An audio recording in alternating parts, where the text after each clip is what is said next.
आम इतिहास रे आजिर दिन में जानते घटी आसी अनेक ऐतिहासिक घटना। वर्षर नवम मासर आज होछि एकादशतम दिन अर्थात 11 तारिख।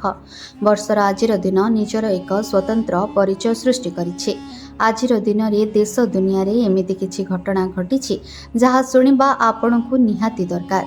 तेबे चलंतु जानिबा आजिर दिन में कौन कौन घटना घटी आम देश दुनिया रे।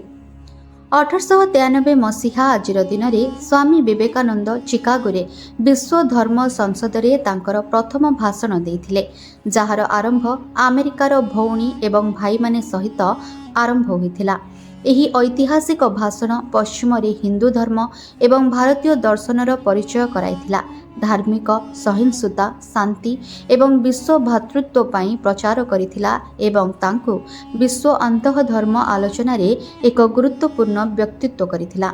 1906 मसीहा आजिर दिन में दक्षिण आफ्रिकार जोहान्सबर्ग रे महात्मा गांधी 3000 भारतीयों एक गणसभार आयोजन करथिले, जहा द्वारा एसीय मानक आंगुठी छाप सहित परिचय पत्र बहन करने बाध्यतामूलक एक नूतन आईन को विरोध करा जायथिला।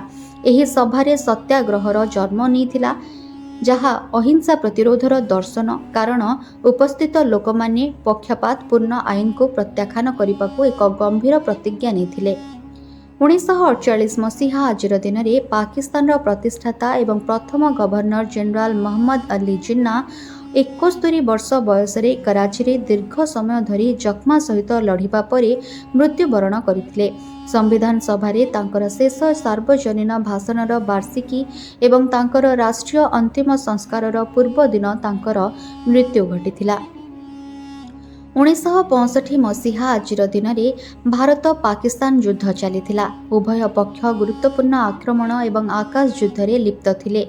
भारतीय सेना लाहौर एवं सियालकोट को टार्गेट करी पाकिस्तानी अंचल रे प्रवेश करुथिला, जेतेबेले भारतीय वायुसेना पाकिस्तानी घाटी उपरे आक्रमण करुथिला एवं पाकिस्तानी वायुसेना सहित फाइट करुथिला। 2001 मसीहा आजिर दिन में अमेरिका इस्लामिक संगठन अल कायदा द्वारा 4टी समन्वित आतंकवादी आक्रमणर शिकार होइथिला, जहाको 9/11 आक्रमण भावरे जनाशुना। आक्रमणकारी माने 2टी वाणिज्यिक विमान को न्यूयॉर्क सहरर विश्व वाणिज्य केन्द्रर ट्विन टावर रे, तृतीय विमान को वर्जिनियार आर्लिंगटन रे पेंटागनो एवं चतुर्थ विमान को पेनसिल्वानियार एक क्षेत्र रे धक्का देइथिले, जहा फल रे यात्री माने प्रतिरोध करिथिले।